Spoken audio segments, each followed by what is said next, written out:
आज जेवणामध्ये काय बनवायचं?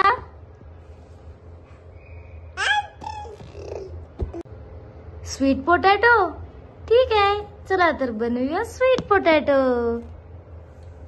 Hello friends, welcome back to my channel. तर आज आपण स्वीट पोटॅटो विथ ओट्सची रेसिपी पाहणार आहोत। हे फूड आपण 8 मंथ प्लस बेबींना देऊ शकतो। स्वीट पोटॅटो हे calcium, iron, fibre rich food आहे आणि ते वेट गेन साठी सुद्धा खूप छान आहे। चला तर मग रेसिपीला सुरुवात करू। मी इथे एक छोटंसं रताळ घेतलेलं आहे। छोट्याशा विहांसाठी छोटंसं रताळ ते आपण कट करून घेऊया। त्याचा पुढचा आणि मागचा भाग कट केलेला आहे आणि ते छोट्या छोट्या स्लाइस मध्ये कट करून घेते अशा प्रकारे। हे कट झाल्यानंतर हे आपण एका कुकर मध्ये उकळण्यासाठी टाकणार आहे। हा मी कुकर घेतला, गॅस ऑन करूया। गॅस ऑन केला, त्याच्यामध्ये आपण रताळा टाकलेला आहे आणि त्याच्यात आता आपण पाणी ऍड करणार आहोत। आता कुकर लावून घेऊया आणि 4 ते 5 शिट्ट्या करून घेऊया। रताळ चांगलं शिजलं पाहिजे त्याच्यासाठी। आपलं रताळ शिजत आहे तोपर्यंत आपण ओट्स सेरलॅक रेडी करून घेऊया। त्याच्यासाठी आपल्याला ओट्स सेरलॅक लागणार आहे। याची रेसिपी सुद्धा मी शेअर करणार आहे आणि अशाच नवनवीन रेसिपी पाहण्यासाठी तुम्ही माझ्या चॅनलला नक्कीच सबस्क्राईब करा। तर हे आहे ओट्स सेरलॅक। आपण एका कढईमध्ये 2 चमचे ओट्स सेरलॅक टाकणार आहोत। गॅस ऑन करून घेऊया आणि याच्यामध्ये आपण आता पाणी ऍड करणार आहे।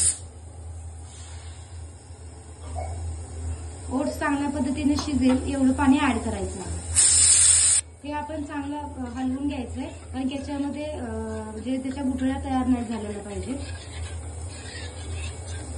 5 मिनिटांनी हे रेडी होऊन जाईल। अशा प्रकारे आपलं ओट्स सेरलॅक इथे रेडी आहे।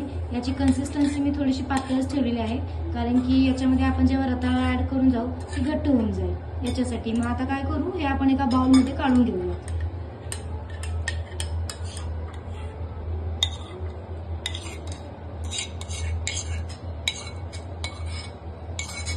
ओट्स इथे सगळं काढून झालेले बाउल मध्ये। आता आपण आपलं रताळ शिजले की नाही हे पाहूया। काढून घेते।